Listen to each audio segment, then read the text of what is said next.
Bom dia, bom dia, bom dia.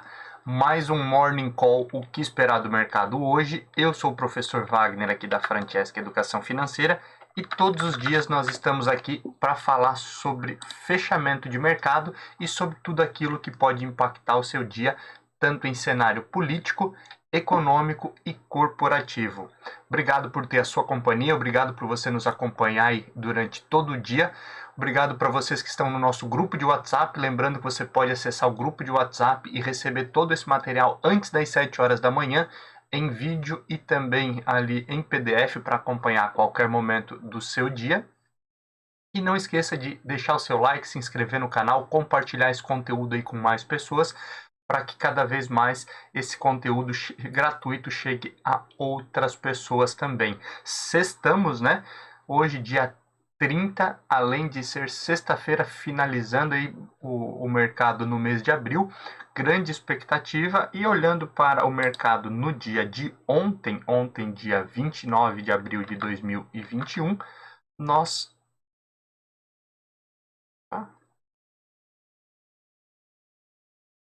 Deixa eu ver, tudo certo? Deixa eu ver se a conexão tá ok. Só deixa eu fazer um teste.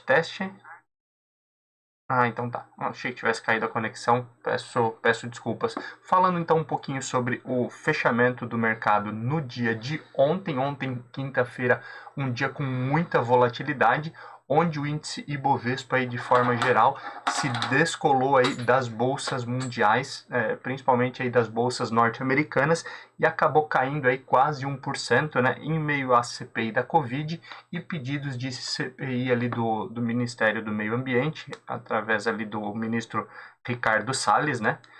Deixa eu só confirmar o áudio aqui. Ah, perfeito. Em meio aí ao Ricardo Salles, e também aí há uma possível articulação aí que já estava prevista aí em relação a uma recomposição de verbas no valor de 2,5 bilhões, verbas aí que haviam sido cortadas inicialmente lá na aprovação do orçamento para 2021. Olhando aí para fora, né, para os Estados Unidos, o presidente Joe Biden aí na quarta-feira à noite ele deu um pronunciamento dele para o Congresso, que era bem esperado, inclusive, né, onde ele solicitou aí um novo pacote de estímulos, algo em torno de 1,8 trilhões de dólares, a solicitação dele ao Congresso, aí, principalmente aí a ideia dele utilizar esse recurso aí para apoio às famílias, aos mais necessitados novamente. Dentro disso ainda existe toda aquela expectativa em relação ao pagamento de impostos, né, que pode ser ampliado aí tanto para empresas quanto para investidores nos Estados Unidos. E dentro do próprio discurso de Joe Biden, ele também fez um apelo aí, chegando próximo aos 100 dias de governo, né? Ele também faz um apelo aí para que toda a população norte-americana se vacine e, obviamente, aí ele tenta conter aí, cumprindo também o seu plano aí de finalizar o mês de maio, né? Com toda a população adulta norte-americana vacinada. A ideia do presidente é que o 4 de julho, o feriado da independência norte-americana, feriado onde eles basicamente aí, o principal feriado deles juntamente com a ação de graças, né, eles possam aí já se reunir praticamente de maneira normal para celebrar o 4 de julho. Além disso, forte expectativa em relação ao PIB e divulgação de resultados de empresas lá nos Estados Unidos. E outra situação que favoreceu as bolsas norte-americanas ali foi a questão do desemprego, que veio abaixo, né? A solicitação inicial de seguro-desemprego nos Estados Unidos veio abaixo da expectativa. Então, só relembrando, eles têm dois cálculos em relação ao seguro-desemprego, aqueles que já estão, e os seguros, as solicitações de seguro iniciais aí que mediria aí novos casos de desemprego, né?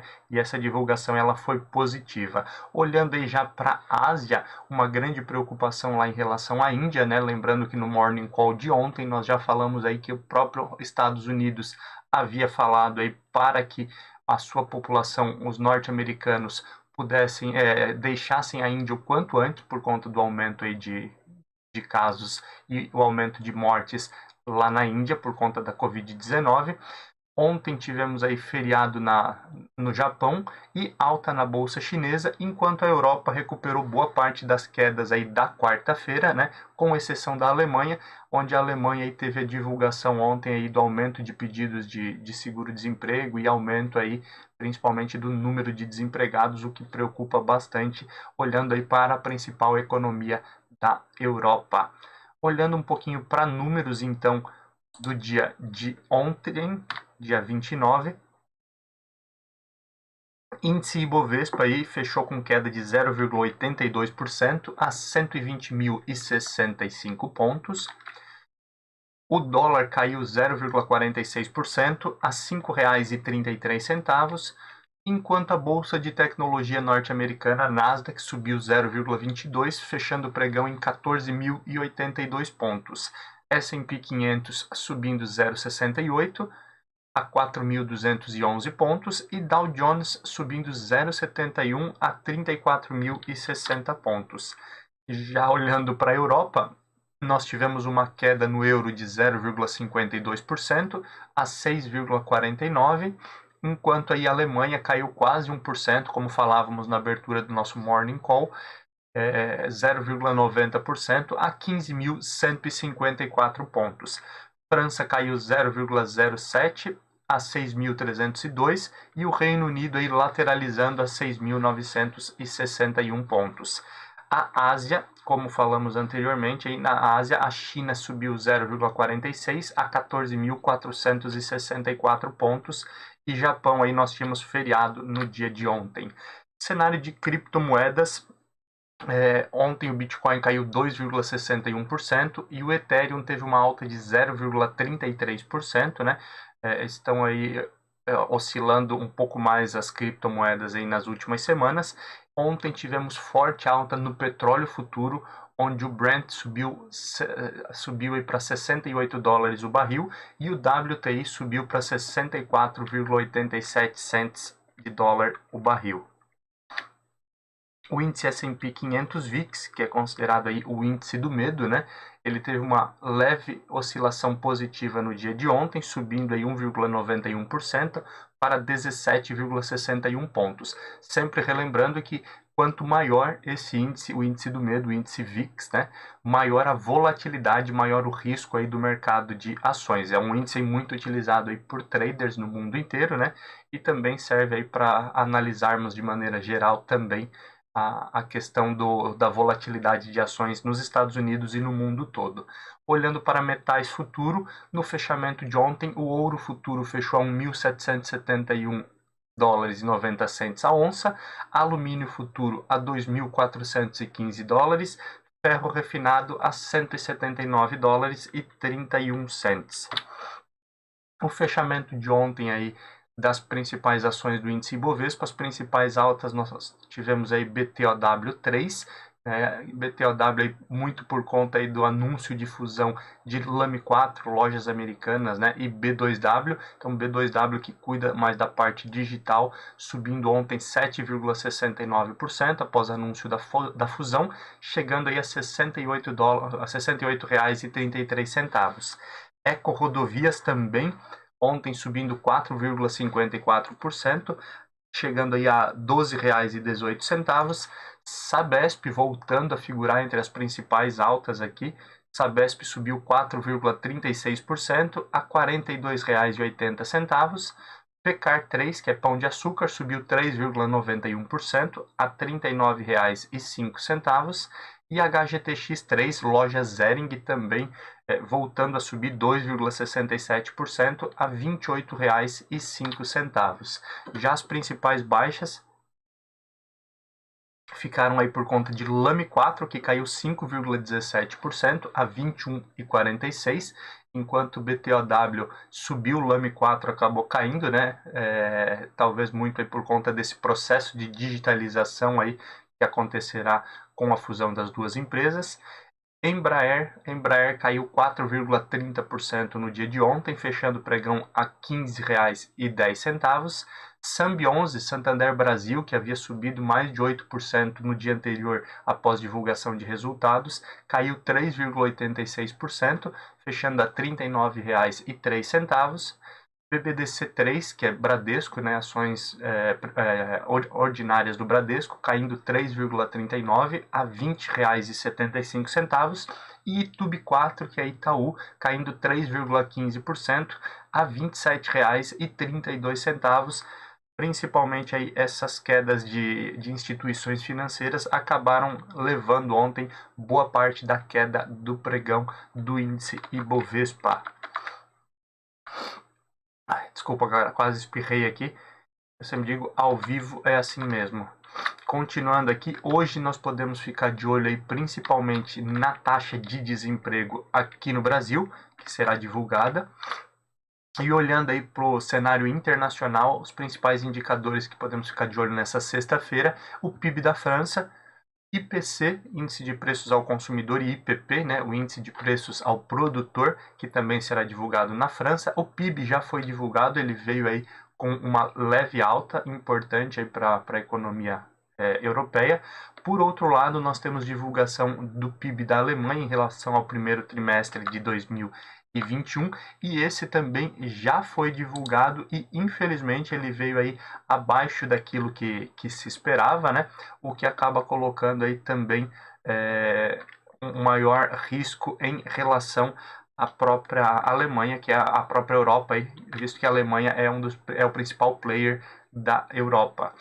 Hoje nós temos também IPC, Índice de Preços ao Consumidor lá na zona do euro, taxa de desemprego na zona do euro e o PMI de Chicago nos Estados Unidos. Olhando um pouquinho aí para cenário político, o STF, através do ministro Lewandowski, ele confirmou aí Renan Calheiros na relatoria da CPI da Covid. Porque que se torna importante a CPI da Covid aí, ela tem boa parte da oposição à frente da CPI. O governo e a sua base aliada aí fizeram de tudo aí para que Renan Calheiros não assumisse a relatoria, nem fizesse parte aí da CPI. Inclusive, uma deputada bolsonarista havia entrado com um pedido no STF para barrar Renan Calheiros à frente da CPI. O ministro Lewandowski, então, ele não acatou e manteve Renan Calheiros aí à frente da CPI, que pode causar um desgaste um pouquinho maior para o governo Jair Bolsonaro. O Senado, ele aprovou a quebra de patentes de vacinas da Covid-19, né, durante o estado de emergência, né? A votação finalizou ontem à noite já. A ideia é que no estado de emergência de saúde em que vivemos, o Brasil possa quebrar as patentes em relação às vacinas para que, se possível, possam ser produzidas similares aqui no país e automaticamente a gente possa imunizar uma maior quantidade de pessoas. Especialistas aí eles falam que o adiamento do censo, né? Ontem nós já falávamos sobre essa questão do censo aqui no Brasil, aonde o STF especificamente ordenou aí que o governo brasileiro se planeje aí para a execução do censo em 2021. O censo havia sido prorrogado aí para 2022 inicialmente, né? E a grande definição dos especialistas é que, na condição em que nós nos encontramos hoje, estamos voando cegos e sem aparelhos, né? E isso atrapalha principalmente as políticas públicas aí do governo. Lembrando que o último censo foi realizado lá no ano de 2010.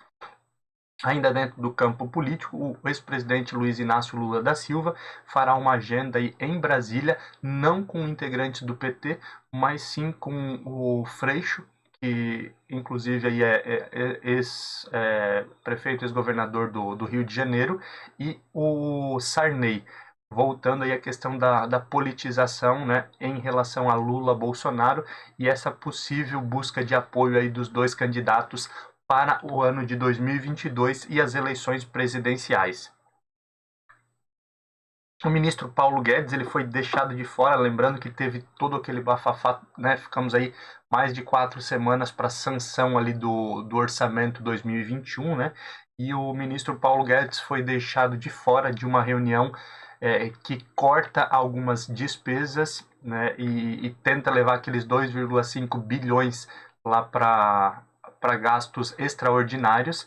E além dele ter sido deixado de fora também, o próprio Bruno Funchal, que é o secretário da Fazenda, ele também fala aí que o principal problema do Brasil, o problema original, foi o corte dos gastos obrigatórios, o que gerou todo o problema, né? Então, lembrando aquilo que nós falamos na abertura do Morning Call, que já era uma preocupação do mercado ontem, começou a se articular no final do dia, início da noite, e essa articulação aí prevê aí que parte do valor que foi cortado agora seja utilizado, né, em gastos opcionais, gastos não obrigatórios aí, a utilização então de 2,5 bilhões que foram cortados aí e agora podem ser retomados aí para obras, para ações que, como os especialistas estão chamando, seria uma vitrine para o orçamento 2021. Essa preocupação, inclusive, do Bruno Funchal, ela vem de encontro àquilo que nós falávamos algumas semanas atrás, né, em relação ao shutdown, né, que é se faltar realmente recursos aí no segundo semestre, algumas áreas, alguns ministérios podem ter dificuldade em continuar a sua atividade. Olhando um pouquinho aí para o cenário econômico, infelizmente aí temos que entrar muito forte em casos de Covid-19. O Brasil, infelizmente, ultrapassou as 400 mil mortes por conta da Covid-19 e os especialistas estão falando aí em uma possível terceira onda, né?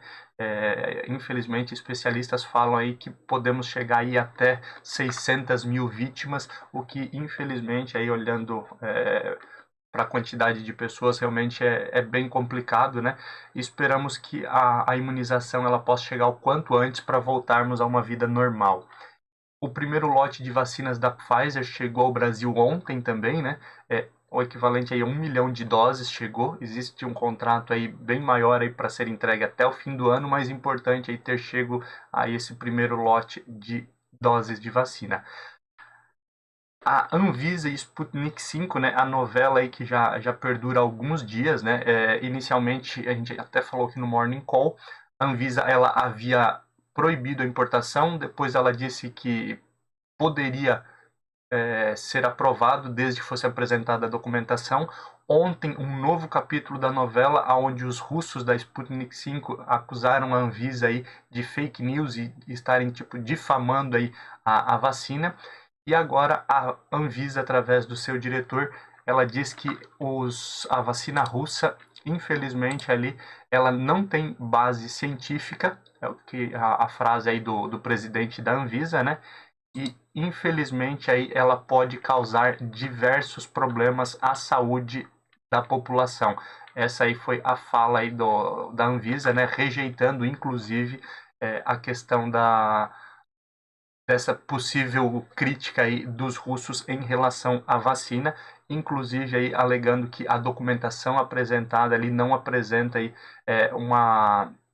um estudo específico em relação a problemas de saúde que a vacina pode causar. Então, a princípio, a vacina russa não teria esse tipo de estudo, é o que alega a Anvisa.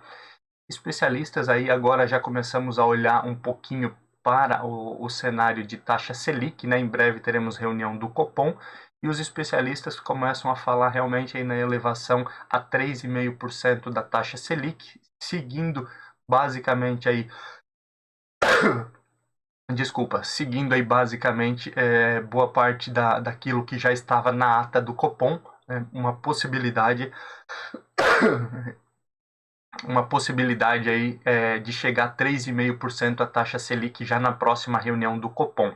O Yuan digital, né, a moeda chinesa, já é uma realidade, né? O lançamento aí da moeda chinesa, ela pode agora gerar uma corrida no mundo inteiro por moedas digitais, né? Lembrando, lá no passado houve aí a corrida espacial, né? Que envolveu basicamente russos e norte-americanos. Agora entramos aí numa briga, numa corrida aí por moedas digitais, não criptomoedas como nós já temos, mas no sentido de moedas digitais de países, né? A China ela lançou o Yuan digital. Então, a mesma realidade da moeda deles, só que de forma digital. Isso aí tem sido estudado aí no mundo inteiro, inclusive no Brasil. O próprio presidente do Banco Central já deu algumas declarações nesse sentido. O IGPM, que foi divulgado ontem, né? Lembrando que o IGPM ele apresenta aí principalmente a variação da inflação para o atacado, para a indústria, né? Ele acaba refletindo depois aí para a população, para o varejo em geral, mas o primeiro impactado é a indústria. O IGPM ele desacelerou um pouquinho no ano, mas ainda assim teve a maior alta para o mês de abril desde 1995, onde nós fechamos esse mês de abril em 2021 com alta de 1,51% no IGPM, que existe uma perspectiva aí bem alta de IGPM para o ano de 2021, segundo o relatório Focus. Olhando agora para cenário corporativo, a B3 e a BlackRock é uma gestora de fundos especializada em ETFs, né? Eles devem lançar 26 novos ETFs no Brasil, todos esses ETFs especificamente aí ETFs de BDRs. O que seriam as BDRs, né? BDRs, Brazilian Depositary Receiver, são recibos de ações de empresas negociadas aqui no Brasil, mas não são empresas brasileiras. Podem ser empresas americanas, empresas asiáticas, empresas europeias, indiferente, né? E a ideia aí da BlackRock e da B3, a Bolsa Brasileira, a Bolsa Brasil Balcão, é trazer aí 26 novos BDRs de ETFs, né? Então isso aí mudaria bastante, aí, trazendo um pouquinho mais de opções nesse sentido para investidores. Lembrando que a possibilidade de investir em BDRs para investidor normal aqui no Brasil, investidor pessoa física, ela é mais recente, mas acaba dando mais opções aí para aqueles que buscam diversificar a sua carteira. A companhia Vale, através do seu presidente, acabou dando uma declaração aí em uma conversa com analistas, né, onde ele falou aí sobre um possível IPO da parte de metais básicos da companhia. E agora a CVM questiona, né, por que a Vale não divulgou isso aí como um fato relevante. Lembrando que, pelas regras da CVM, Comissão de Valores Mobiliários, qualquer notícia relevante ao mercado que possa ter um impacto aí em ações, em preço de ações, compra e venda de renda variável aí, ele tem que ser comunicado como fato relevante ao mercado, e a Vale não fez esse tipo de comunicado, agora terá que responder aí a CVM. Aí aguardamos aí cenas dos próximos capítulos. Continuando aqui, a pandemia, ela infelizmente aí tem causado grandes problemas, não só na área de saúde, mas também no âmbito corporativo, né? A questão das montadoras e empresas em geral. Nos Estados Unidos também já começam a faltar veículos, né? E agora uma outra preocupação são os chips, que já preocupam aí há bastante tempo, e essa crise aí foi anunciado inclusive algumas paradas de montadoras por falta de chips, né, no mundo inteiro. E infelizmente aí é uma realidade que nós estamos vivendo e preocupa de maneira geral aí o andamento da economia por falta de chips, falta de veículos, em um momento onde a maioria das pessoas, por conta da Covid, tem deixado de utilizar transporte público, inclusive nos Estados Unidos, né, trens, metrôs, etc., e voltam aí a utilizar veículos com maior emissão de poluentes, e principalmente aí veículos usados, né, porque as montadoras não estão dando conta aí de produzir veículos. Então isso preocupa de maneira geral locadoras de veículos, montadoras e a questão climática como um todo. Ecorodovias e GLP venceram o leilão ali da BR-153, e Ecorodovias, inclusive, ontem, aí, por essa divulgação, teve forte alta, como nós vimos lá no Morning, nessa parte do Morning Call, as principais altas do dia de ontem. Companhia Siderúrgica Nacional, CSN, pode lançar aí um IPO da CSN Cimentos, né?